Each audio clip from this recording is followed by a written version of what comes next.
Maryanne, welcome along to the podcast. Thanks, Isaiah. Today we're talking about your column, and people often talk about politics as a game. Although when people use language like this, they probably don't have Jenga towers in mind. This is how you describe much of our public sector. You say Jenga towers abound. Explain for us, what do you mean by this? Yeah, if you think about how Jenga works, when it starts out, you've got a block of individual pieces that are all supporting each other. And the aim of the game is to pull out the pieces and to put them on the top. And then it keeps going higher and higher, but it's less and less stable. That's not what we want our public institutions to look like. But when we look at the stats behind a lot of them, you can see that things are becoming more top heavy. Can you give us any examples of that? Yeah, so the column this week, and it's a bit mean to pick on health and education because those are two of the most important services that the government offers us. But because of recent news, it was just a little bit too obvious to highlight what's going on there. There's been a review of Health New Zealand by Deloitte, and just a few excerpts from that are really telling. The gaps that the review shows that have opened up between the top and the front lines have got a lot to do with the way that the DHBs were centralized. And so now you've got decision makers who the report said are completely disconnected from those on the front lines. You've got people who are making decisions about where funds go, who's hired, that don't have accountability above them. And the communication, the reporting, everything is so bad that there were people assuming things like the pay increases for nurses would be covered by Health and Zed. They weren't. So people weren't factoring in really basic things when it came to their decision making. And then the reporting back up the chain, you had people saying that budget targets are being met when they just weren't. And to top it all off, it turns out there was like a single Excel spreadsheet to rule them all, which billions of dollars a year is being tracked in. But it wasn't being tracked with some of the fields being linked to the original source. People could just literally put in figures. And the assumption was that they would be correct, because if they're not linked to the source data. Yeah, which means it's open to human error, and it's also open to people just not putting in the correct data. Wow. And that's not something that should be happening at that level, or even at any level. No, well, that's right. I mean, that's really unbelievable. When I heard the news, $28 billion in a single Excel spreadsheet, I thought, that sounds pretty risky. And I thought, well, I can't be the only one. I asked ChatGPT, hey, look, if I've got a $28 billion budget and I'm using Excel to track all of my expenditure, is this a good idea? And risky was literally the language it used, and suggested some top-end software to help me manage my multi-billion-dollar enterprise. So, I mean, that is really surprising.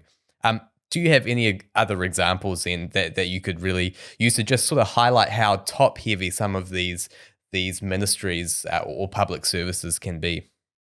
Yeah. I think for Health NZ, one of the key takeaways is that there was a few years ago a surplus being projected, and it's turned from a $500 million surplus to potential $1 billion deficit. So this is what happens when you don't have accountability, and people just do what they like.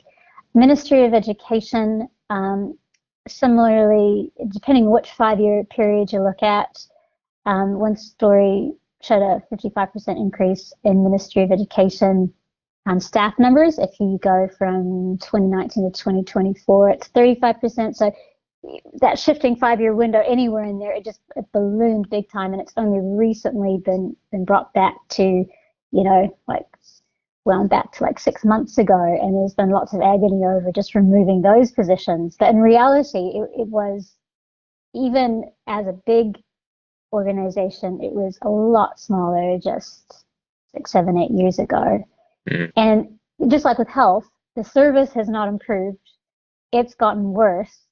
And one of the, it'd be funny if it wasn't really not funny, stories that's come out about the Ministry of Education is that one of its most basic jobs, which is to see that education has what it needs and teachers are key to that.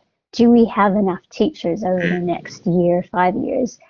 And they were forecasting, as recently as a year ago, a surplus of primary school teachers, which principals and Erica Stanford were going, I don't think that's correct. Running the numbers, more recently they went, oh, actually, we have a deficit of teachers. And one of the reasons their numbers were off was because the ministry forgot to factor in the release time for teachers that the ministry requires teachers to take, which is just a little bit unbelievable, but that is actually what's happened, even though this organization should be providing stellar service. I think the staff numbers, they've dropped a little bit, but there's still over 4,000 people working for the Ministry of Ed, and we have not enough teachers in the classroom. Parallel to that, if you look at the incentives, because the thing with government ministries, anything that's providing a public service is basically a monopoly. They don't have the same incentives to provide good service that business has, and they have, despite what's going on recently in Wellington, just outstanding job security because most of the time they only grow, and when there are cuts, it makes some news. But if you look at what they're being paid, I'm not saying they're not worth it, but when you've got average teacher salaries not quite 80,000, and an experienced teacher will top out just over 100, but the average Ministry of Ed salary is 112,300 now.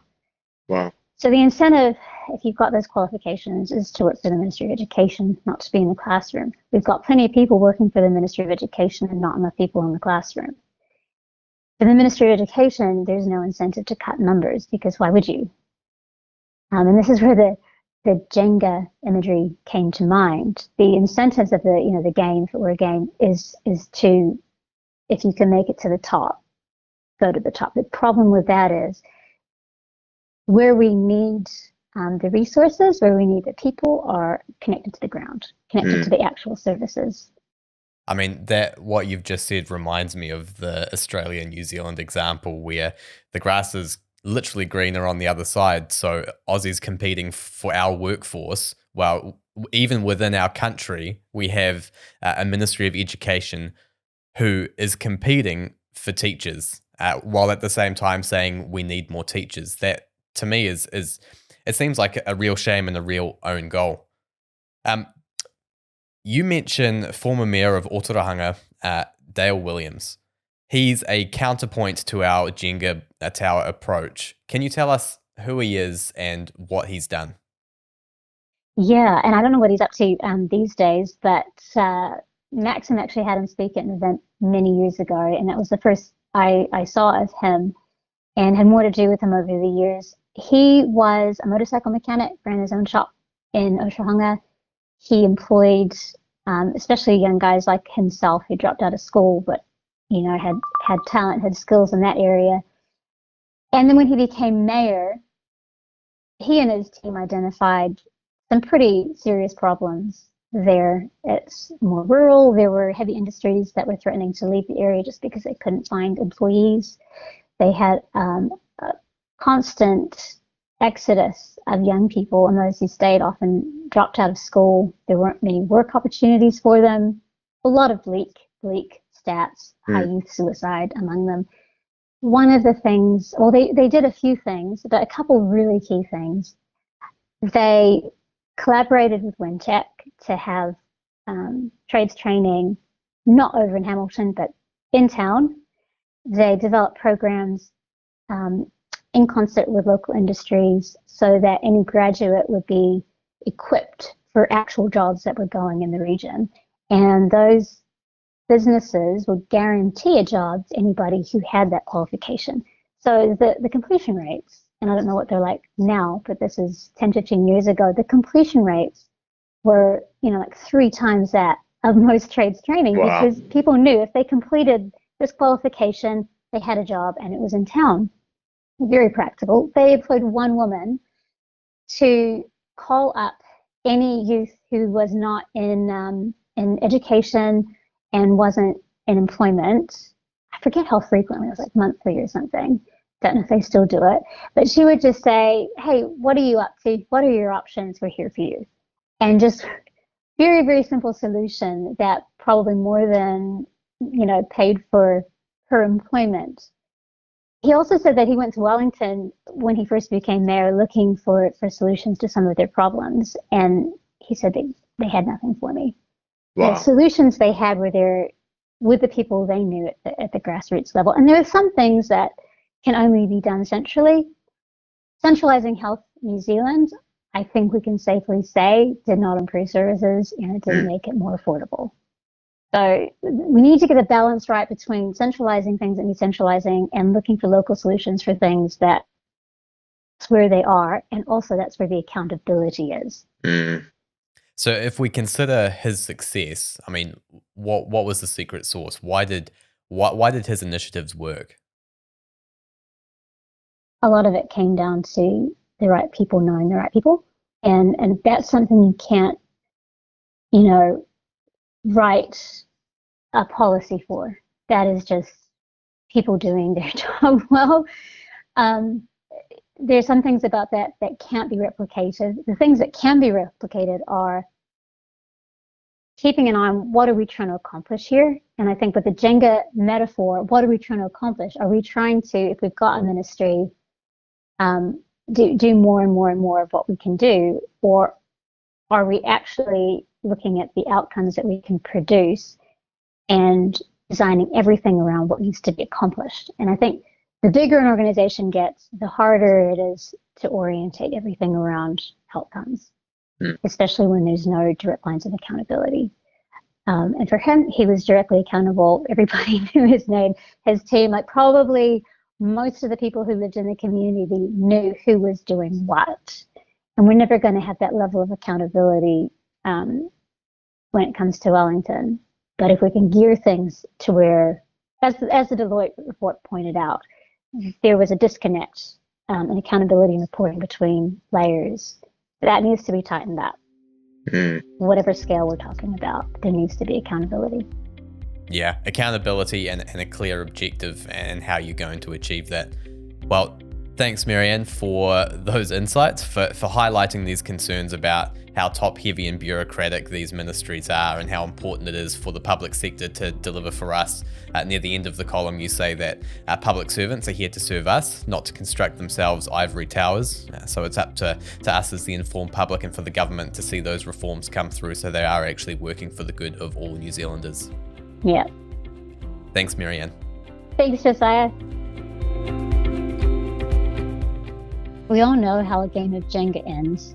It starts as a solid stack of wooden pieces that fully support each other, grows into a gap-toothed column that's dangerously top-heavy, and then tumbles into scattered pieces when the middle gives way. Jenga towers abound in our public sector. Take a recent report on the health system, which found that Labour's reforms, quote, stripped out layers of DHBs and other controls, disconnecting the new top decision makers from the health front line, end quote. The newly centralised Health New Zealand flipped a projected $500 million surplus into a $1 billion deficit without improving healthcare. The report identifies failures in planning, governance, tracking, and reporting, gaps everywhere. Senior managers kept on telling the health minister savings were on track. They were not. Some hired nurses assuming Health New Zealand covered wage increases. It didn't. Were these teething problems, or is our health system run less professionally than the corner dairy? Well, Health New Zealand tracked its $28 billion annual expenditure in an Excel spreadsheet, and not a particularly good one. Many fields weren't linked to source information, vastly increasing the potential for errors, both accidental and intentional. The corner dairy must balance its books. Health New Zealand wasn't even trying. The Ministry of Education is another classic tower. Staff numbers grew 55% over 5 years, while teacher ranks grew by just 5%. Performing one of its most basic tasks in 2023, estimating teacher supply, it predicted a surplus of 600 plus primary teachers. This surprised principals who were pretty sure they faced a shortage. Now the ministry admits it miscalculated. We're actually short by about 1,000 primary teachers. The punchline is that the ministry hadn't factored in the teacher release time that the ministry itself requires. Plenty of teachers would rather not vacate their classroom one day in 10, but they don't have a say. Only the ministry and unions do. If a fraction of the former teachers currently employed by the Ministry of Education returned to classrooms, supply would be sorted. But how many would voluntarily leave an organization that pays its own staff more than it pays teachers? And why would any ministry voluntarily reduce its numbers? Jenga blocks move to the top of the tower. That's how the game works. I once interviewed Dale Williams, a motorcycle mechanic and former mayor of Otahonga, about his leadership model.